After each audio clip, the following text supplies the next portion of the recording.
Señor presidente, apreciados colegas, quisiera empezar por lamentar la deplorable exposición del registrador nacional del Estado Civil en este debate y del presidente del Consejo Nacional Electoral.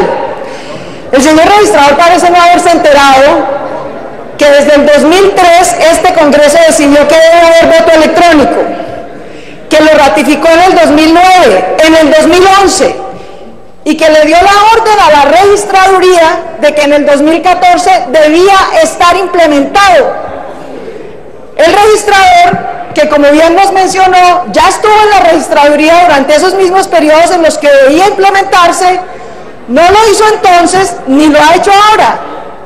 Y vino aquí a contarnos que necesita hacer estudios sociológicos, de bodegaje, de almacenamiento, para cumplir dos leyes de la República. No, señor registrador, le quiero informar en primer lugar que usted está incurriendo en un prevaricato al desconocer la ley y que sus excusas aquí no son válidas. Usted está incumpliendo dos órdenes de este Congreso y no va a seguir evadiendo la ley o va a tener que asumir las consecuencias disciplinarias y penales de hacerlo. Digo además que no lo había hecho porque la ley había establecido una comisión asesora. Yo quiero recordarle a este Congreso que hace apenas una semana, señor presidente, estuvimos todos los partidos representados en un foro sobre reforma política electoral al que nos invitó la Fundación Carter y el Ministerio del Interior. Y quiero informarle, señor registrador, que es una decisión unánime de los partidos representados en este Congreso, desde el Centro Democrático hasta el Polo Democrático, hacer cumplir la ley que le ordena a usted establecer voto electrónico. Y vino usted y se paró en este mismo micrófono, además de desconocer la ley y decir cosas absurdas como necesita hacer estudios sociológicos, a decir que no había cumplido la registraduría, que porque la comisión asesora que estableció la ley del voto electrónico no había tomado sus decisiones. Miente también en eso, señor registrador, y miente deliberadamente. La comisión de voto electrónico solo tiene unas precisas obligaciones, que ya cumplió, de hecho ha cumplido reiteradamente. Tiene que, como su nombre lo indica, asesorar, dar su concepto sobre el plan piloto de las pruebas para implementar el voto electrónico y debe dar su pronunciamiento sobre el estudio técnico y presupuestal que presenta la registraduría para esa implementación. Pues bien, debo decirle que de acuerdo a las actas de esa comisión, desde el 2013 la comisión asesora aprobó la realización de la prueba piloto. Desde agosto del 2013 aprobó el documento técnico y los municipios donde debía llevarse a cabo.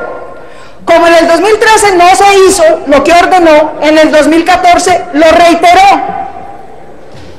Por segunda vez cumplió con sus funciones la comisión asesora.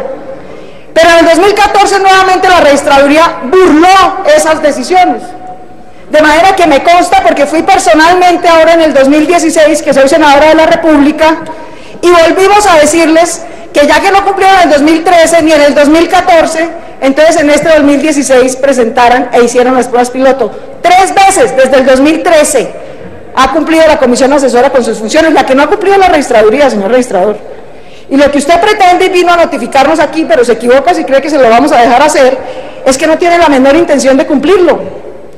Nunca, apreciados colegas y colombianos, nunca la registraduría ha presentado una propuesta concreta de presupuesto para la implementación de las pruebas piloto del voto electrónico, ni mucho menos para la implementación del voto electrónico como tal.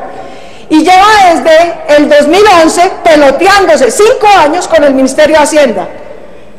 La registraduría tiene un presupuesto enorme y después dice que no, que de ahí no puede sacar, que de ese no puede sacar, que necesita uno adicional. Se lo pide al Ministerio de Hacienda, el Ministerio de Hacienda le contesta que no le va a dar uno adicional, que el corriente cumpla con sus funciones, y en esa peloteadera llevamos 5 años evadiendo la ley. Entonces la pregunta apreciados colegas y queridos colombianos, es ¿por qué?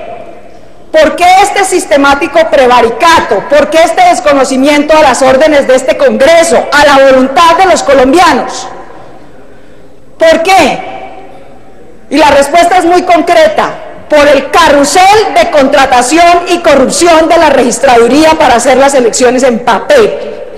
Por eso, carrusel que cuesta casi $1 billón y que se contrata, apreciados colombianos, a dedo, como lo voy a señalar en la siguiente exposición.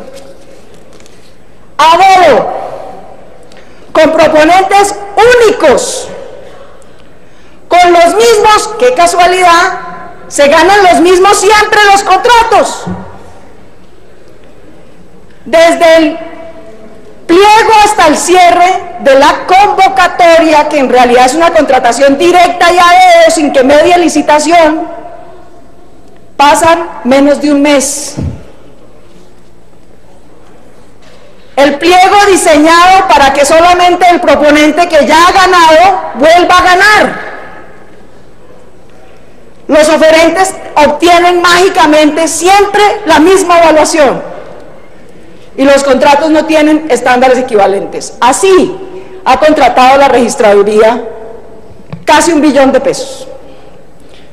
Y son los beneficiarios de ese casi $1 billón en contratos, los meseros de la elección del registrador actual, los que pretenden que siga Colombia sin voto electrónico. Pues no va a ocurrir. Déjenme contarles exactamente quiénes son este carrusel de contratistas. El contrato más jugoso, el kit electoral. Y esto demuestra, como ya lo dijo el senador Antonio Navarro, que si el voto electrónico no se ha implementado no es por falta de recursos. Como él lo explicó, con ese mismo $1 billón con el que se hacen las elecciones a papel, manuales, con tachaduras y con fraude, se puede hacer perfectamente el voto electrónico, con la misma plata. El kit electoral, que es el más jugoso, se lo ha ganado en estos últimos años una unión temporal, Disproel. Ya veremos quiénes son.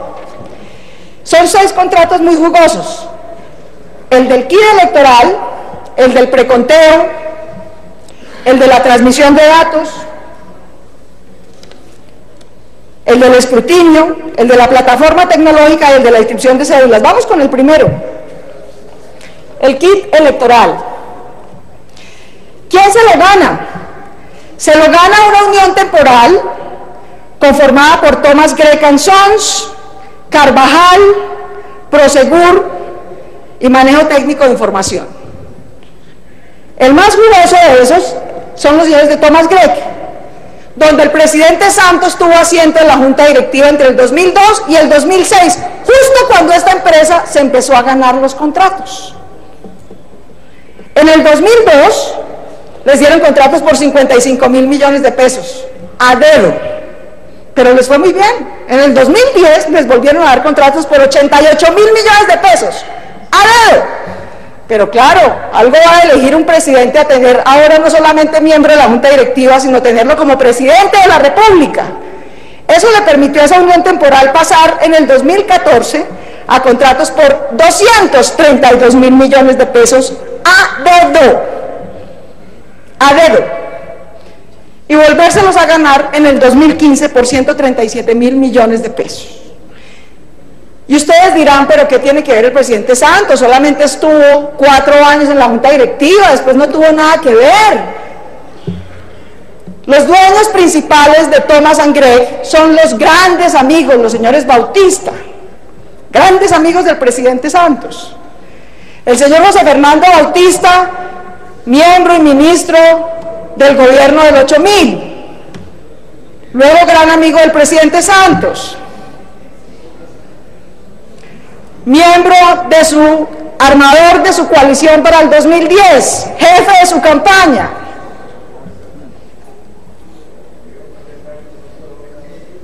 En su momento, pariente del vicepresidente de la República. De hecho, los medios de comunicación informaron que era él el que le había presentado al doctor Angelino y le había propuesto al doctor Angelino como vicepresidente de la República. Más cercano imposible. Pues estos señores Bautista, que valga la pena decir, han sido condenados en Estados Unidos desde los 80s por defraudación fiscal de más de 105 millones de dólares, que luego estuvieron en el 8.000 y que luego estaban en toda esta red de amistad con el presidente Santos, son los grandes contratistas de la Registraduría Nacional del Estado Civil, a dedo. Vamos al siguiente contrato, el de preconteo y digitalización. En el de preconteo y digitalización gana otra unión temporal. En el 2014 y en el 2015 ha ganado a dedo. Ha ganado no, porque uno se tiene que ganar algo en lo que compita. Aquí no hay licitación, ni hay procedimiento abierto. Más aún, para que no hubiera, en el 2014 de casualidad una empresa que se llamaba Grupo ASD decidió competirles. En el 2013 les había competido. No, entonces para no tener competencia y poder hacer el negocio de derecho, lo incluyeron en la unión temporal del 2014. Se acabó el único competidor, lo incorporaron. Y en el 2015 contrataron a dedo la bobadita de 234.000 millones de pesos. Y así. Y el de escrutinio es igual, con otra unión temporal, por 30.559 millones de pesos. Y el de transmisión de datos es igual, con otra empresa, en este caso UNE, que se ha ganado 53.000 millones de pesos, a dedo, sin ninguna licitación y sin ninguna competencia. La plataforma virtual, yo esto sí, esta es la página web más cara del planeta, la que pagó la registraduría. Por procesar los datos, apreciados colegas, por procesar los datos de las elecciones de este Congreso en el 2014, una empresa llamada Indra Sistemas cobró 14.000 millones de pesos. 14.000 millones de pesos por procesar los datos y mostrarlos. Pero no, resulta que la registraduría decidió que ese procesamiento y plataforma tecnológica para mostrar los datos de las elecciones que eligió a este Congreso en el 2014 no alcanzaba con 14.000 millones de pesos. Y para contratar con los amigos del presidente Santos, con la empresa en la que el presidente Santos fue miembro de su junta directiva, 232.000 millones de pesos, eso lo pudo hacer en un mes. No un año, sino 2, en el 2014 y en el 2015. Si uno suma todo esto, da casi 900.000 millones de pesos. Así es como ha venido contratando la registraduría en papel. Muy jugoso. Y es obvio que el voto electrónico no va a resolver todos los problemas del Sistema Nacional Electoral. Eso sí que ha quedado claro el día de hoy. ¿Qué tal las explicaciones vergonzosas del Consejo Nacional Electoral? Es obvio que hay que reformar la registraduría, como ya lo hemos discutido en este Congreso, el Consejo Nacional Electoral, tener un estatuto de la oposición, un sistema de partidos, una financiación pública, como lo hemos discutido aquí. Pero una parte de esa reforma es el voto electrónico, que este Congreso ha venido decidiendo desde el año 2003 y la registraduría ignora por completo. ¿Cómo llegó el señor registrador a su cargo? El actual, porque claro, él nos puede decir, no, fue el pasado, yo estoy muy comprometido. Aquí en este debate le preguntamos expresamente, a este debate no lo invitamos a que nos contara, doctor Galindo, que hay muchas tecnologías sobre el voto electrónico, eso ya lo sabemos. Eso lo lleva estudiando la Comisión de Voto Electrónico desde el año 2011. De manera que no venimos a eso, ni a que nos diga que implica una transición cultural y que por eso hay que hacer pedagogía, no, tampoco vinimos a eso. En el cuestionario con el que los citamos, le preguntamos es que nos dijera en concreto las pruebas pilotos de este año, el costo y la financiación de esas pruebas piloto para implementar las pruebas piloto este año y para que en el 2018 al fin se cumpla la ley expedida en 2011. Usted no se dignó a ofrecer una sola respuesta de eso. Y usted, como bien lo contó, ya ha estado muchas veces en la registraduría. El doctor Lizarazo llegó, como lo estipulan las normas, por un supuesto concurso que hacen los 3 presidentes de las altas cortes. El señor registrador Galindo, correcto. En ese concurso se pasa por una serie de pruebas de evaluación de los requisitos, etcétera. Pero en última instancia, La variable más subjetiva, pero es parte de la ley, son unas entrevistas que deben hacer los presidentes de las altas cortes. Pero esas entrevistas, por subjetivas que sean, tienen unas reglas para cumplirse. La Corte Constitucional evaluó las hojas de vida y sus entrevistas. El doctor Galindo quedó de segundo. El Consejo de Estado evaluó las hojas de vida y hizo las entrevistas. El doctor Galindo quedó de segundo. Cuando la lista llegó a la Corte Constitucional, perdón, a la Corte Suprema de Justicia, donde interviene solo el presidente de la Corte, en cada una de ellas, el doctor Galindo iba de octavo en la lista, ponderando todos los factores. Valga decir que los presidentes de las altas cortes no tienen que seguir un orden exegético de esa lista. La lista es simplemente un indicativo. Pueden argumentar que escogen al tercero o al cuarto, o incluso al octavo, sin problema. Pero no, claro, la Corte Suprema de Justicia, cuyo presidente era el magnánimo doctor Bustos de la época, bien conocido por este Congreso, decidió hacer las entrevistas, excluir y desconocer el reglamento de la Corte Suprema de Justicia, que ordena hacer las entrevistas para evaluar la experiencia relativa al cargo, las habilidades de los directivos, e incluir preguntas de conocimiento explícito. Por ejemplo, ¿qué son las huellas latentes? Eso es exactamente lo que cualquier profesor en una clase, lo que cualquier alumno en una clase llamaría una pregunta cascarera. Obviamente eso no evalúa las habilidades ni la experiencia. Está diseñada para que alguien sí sepa la respuesta y suba en el puntaje. Pues eso fue lo que pasó. Por milagro del doctor Bustos, el doctor Galindo logró pasar del octavo al primer lugar y llegó a la Registraduría Nacional del Estado Civil. Insisto, innecesario, porque estando en el octavo lo habían podido elegir. Simplemente tenían que decirle al país por qué habían elegido al que había quedado de octavo y no de primero, pero eso es legal. Y los patrocinadores del doctor Galindo son los mismos contratistas de papel del billón de pesos que lleva la registraduría contratando a dedo y que quiere seguir contratando a dedo. No, doctor Galindo, usted no se va a seguir burlando de este Congreso ni del país. Ni los contratistas, por muy poderosos que sean, por mucha plata que ganen y por muy amigos que sean del presidente de la República, pueden seguir evadiendo la ley. Aquí se va a tener que cumplir la ley o se van a tener que asumir las consecuencias disciplinarias y penales de incumplirla sistemáticamente y de burlarse sistemáticamente de este Congreso y de la sociedad. Pero si por la registraduría llueve, apreciados colegas y colombianos todos, por el Consejo Nacional Electoral no escampa. El Consejo Nacional Electoral, por ejemplo, el año pasado, para las elecciones del año pasado, tenía una asignación, digamos,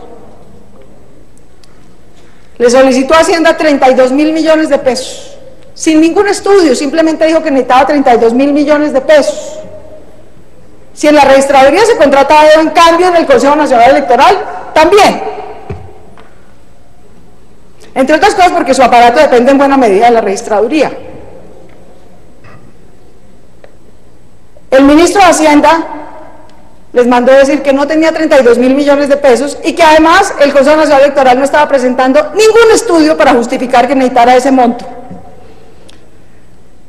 Así que decidió mandarle no los 32.000 que pidió, sino 20.000 millones de pesos, que como les digo van a terminar contratados a él.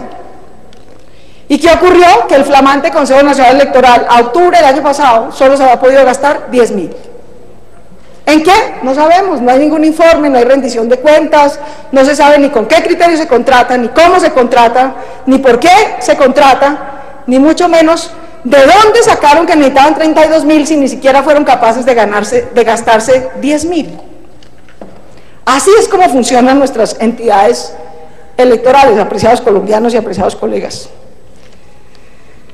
A la registraduría, otra ley, pero claro, las leyes que pide este Congreso a la registraduría no le pueden importar menos. Otra ley de la República, en 2011, la que ordenó implementar el voto electrónico, como les digo, no lo han cumplido. En el 2013, otra ley de este Congreso le ordenó a la registraduría hacer carrera administrativa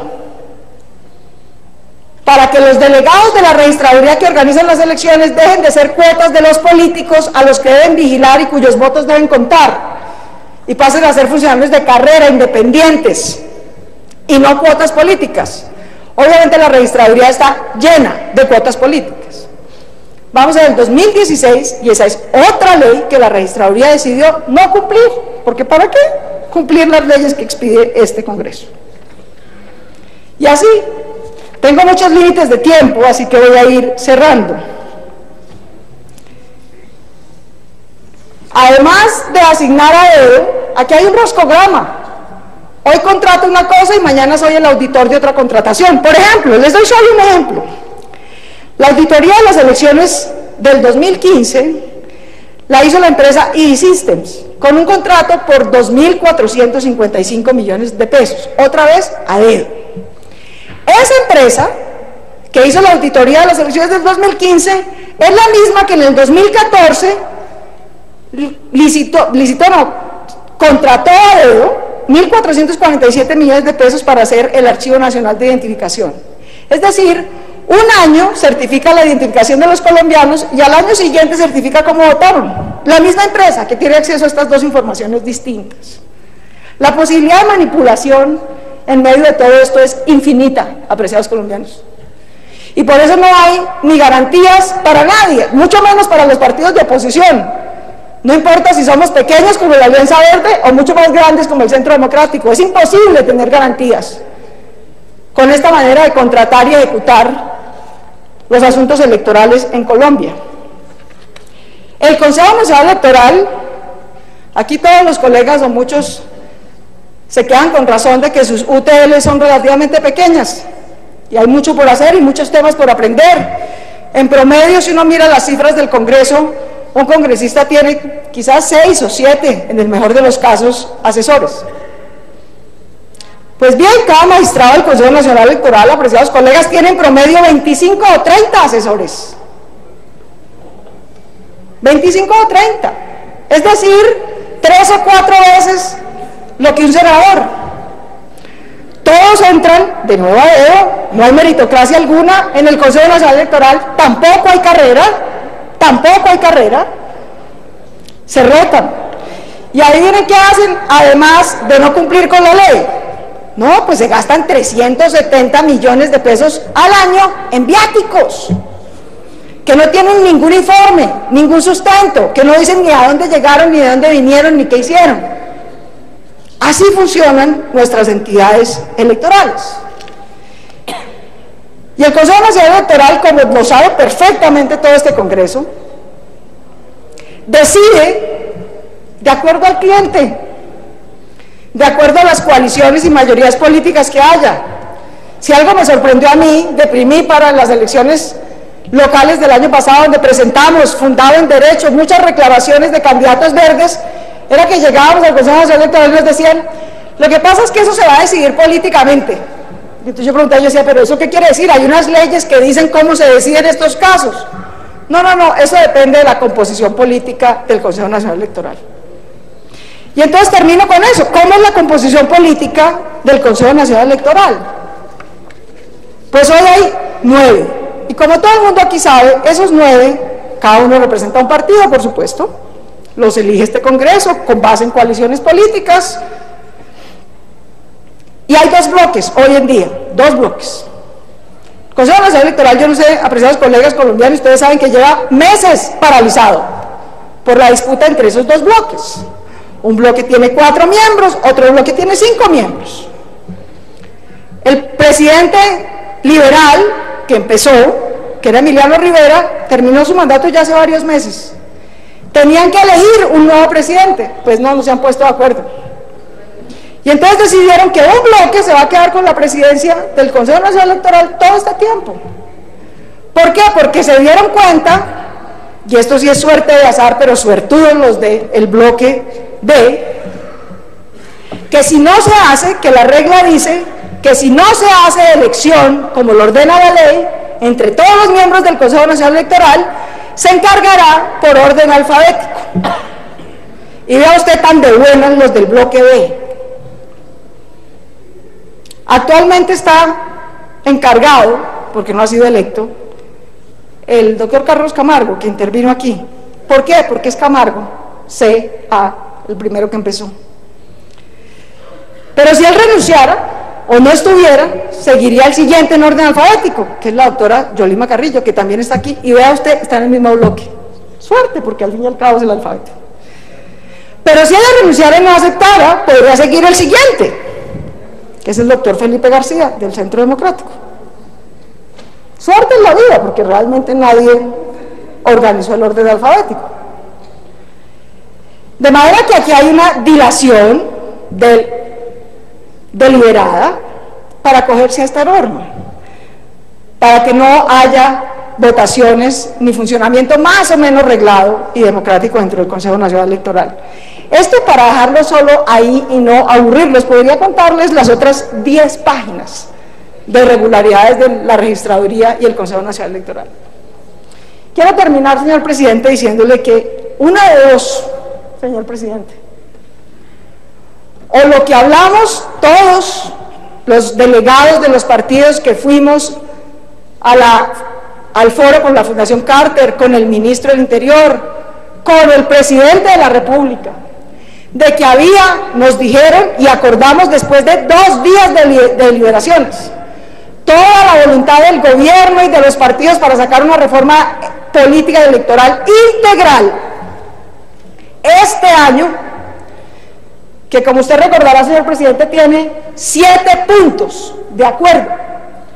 El primero de esos 7 puntos es voto electrónico, algo que por obvias razones logró el consenso de todo el mundo, porque hay 2 leyes que ya lo ordenan, ni siquiera hay que hacer una reforma.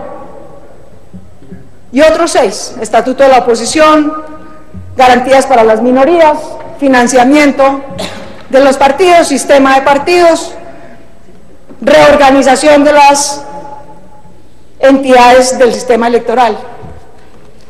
Pero lo que nos han informado hoy las autoridades del sistema electoral es que no les puede importar menos ni el acuerdo de los partidos, ni el compromiso del presidente y el ministro para sacar una reforma política integral. No les puede importar menos. Ellos van a hacer estudios sociológicos a ver si quizás, tal vez, deciden hacer voto electrónico o no.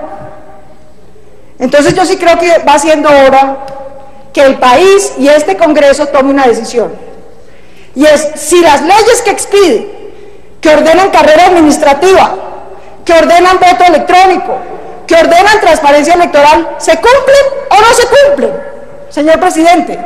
O si aquí registrador por registrador va a poder venir a decirnos en la cara que nosotros somos su hazmerreír y que las leyes expedidas por este Congreso les tienen sin cuidado, y que ellos seguirán ignorando las leyes y contratando $1 billón a dedo porque sí, porque son intocables, porque tienen padrinos políticos, porque tienen contratistas de padrinos, y lo que aquí haga este Congreso y piense la ciudadanía les tiene sin cuidado. Eso es, en últimas, apreciados colegas y ciudadanos, lo que este y otros debates tendrá que decidir. Pero la Alianza Verde quiere sentar su voz de protesta, y en lo que de nosotros dependa vamos a hacer todo lo que disciplinaria, penal y políticamente esté a nuestro alcance para que se dejen de ignorar las decisiones de este Congreso, y para que la reforma política y electoral sea seria, integral, y este año la adopte este Congreso, como hemos venido discutiendo y acordando en múltiples reuniones las bancadas representadas en este Senado. Muchas gracias, señor presidente. Gracias, senador.